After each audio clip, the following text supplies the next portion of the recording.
રાજકોટ એ એક રમણીય, રંગીલું, મોજીલું અને મંજાયેલું નગર છે, જેમાં સંસ્કાર, સ્નેહ, સૌહાર્દ, સમન્વય, સમર્પિતતા અને દૂરંદેશિતાના દર્શન થાય છે. જાડેજા વિભાણી સમાજ અને રાજકોટ રાજ્યના સ્થાપક ઠાકોર સાહેબ વિભાજી બાપુએ આજી નદીના કિનારે અંદાજે 414 વર્ષ પૂર્વે ઈસવીસન 1610માં એક નગર સ્થાપ્યું.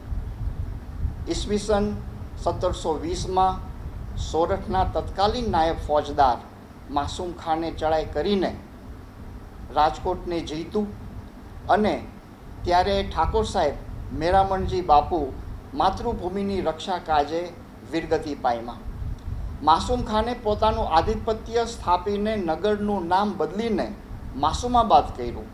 ઈસવીસન 1732માં દિવંગત ઠાકોર સાહેબ મેરામણજી બાપુના યુવરાજ સાહેબ રણમલજી બાપુ અને તેમના 6 ભાઈઓએ ભીષણ યુદ્ધમાં આક્રાંતા માસૂમ ખાનને હણીને વિજય ધ્વજ લહેરાવીને ખડખડ વહેતી આજી નદીના કિનારે વસેલા રાજકોટ નગરને તેનું મૂળ સ્વરૂપ અને નામ પ્રદાન કર્યું. ઈસવીસન 1610થી ઈસવીસન 1950 સુધીના સમયગાળા દરમિયાન અંદાજે 15 રાજવીઓએ શાસનકાળ દરમિયાન ઈસવીસન 1862થી 1890 રાજવી શ્રી બાવાજીરાજ બાપુ અને ઈસવીસન 1890થી ઈસવીસન 1930 પ્રાતસ્મરણીય પરમ પૂજ્ય લાખાજીરાજ બાપુના શાસનકાળ એ રાજકોટનો સુવર્ણકાળ હતો.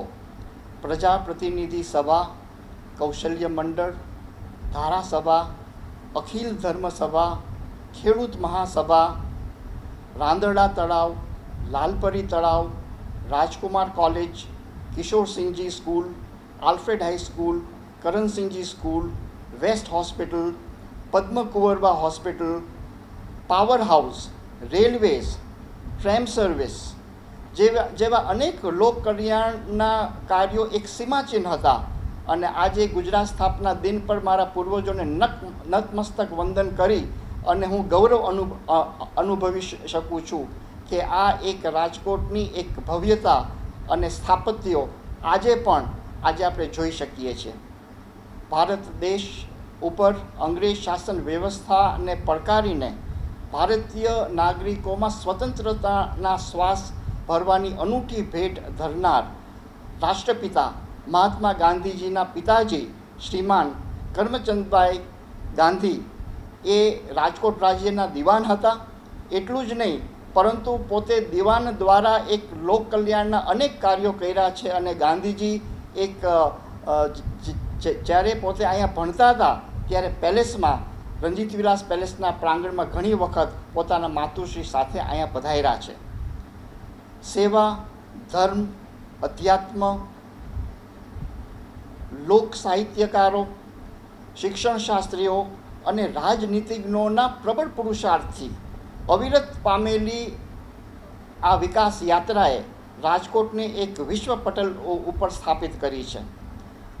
પરસ્પર પ્રેમ, હૂંફ અને લાગણીયુક્ત વ્યવહાર એ પ્રત્યેક રાજકોટીયનનો સ્વભાવ રહ્યો છે. સંસ્કારોનું અવિરત સિંચન પ્રાતસ્મરણીય શ્રી લાખાજીરાજ બાપુના જીવન વ્યવહારથી અમે પ્રેરિત થતા રહ્યા છીએ. 5 વર્ષની કુમળી વયે શાસનધુરા સંભાળનાર પ્રાતસ્મરણીય લાખાજીરાજ બાપુએ પોતાની દ્રષ્ટત્વ યુક્ત શાસન વ્યવસ્થા સમગ્ર ભારત વર્ષની રાજાશાહી શાસનની પ્રણાલીમાં શિરમોર ગણાય છે.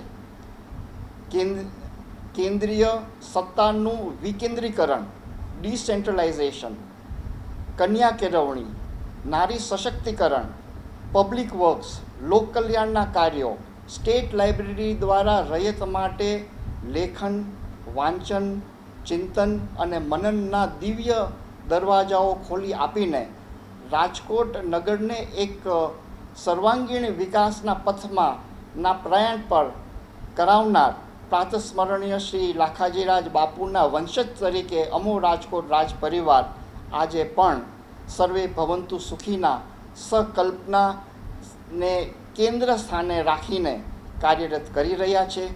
આજે રાજકોટ સ્થાપના દિન પર મારા પૂર્વજોને નતમસ્તક શત વંદન કરું છું અને પ્રત્યેક રાજકોટિયન્સને ખૂબ ખૂબ શુભકામનાઓ આપું છું. ભારત દેશ એ એક યુવા દેશ છે કે એ યુવા દેશ પાસે એક વિશાળ રેન્જની યુવા ઉપલબ્ધ છે. ત્યારે રાજકોટ મહાનગરના યુવા એ નૂતન ભારતના નિર્માણ માટે સંકલ્પબદ્ધ થાય અને જ્ઞાન, ચારિત્ર્ય, એકતાના મહામંત્ર સાથે પોતાની શ્રેષ્ઠ કારકિર્દી વધારે સુદૃઢ બનાવે અને એમની ભાવિ પેઢીમાં સંસ્કારનું સિંચન કરે તેવી મારી અભ્યર્થના અને પ્રાર્થના આજને આધન્ય પડે હું વ્યક્ત કરું છું.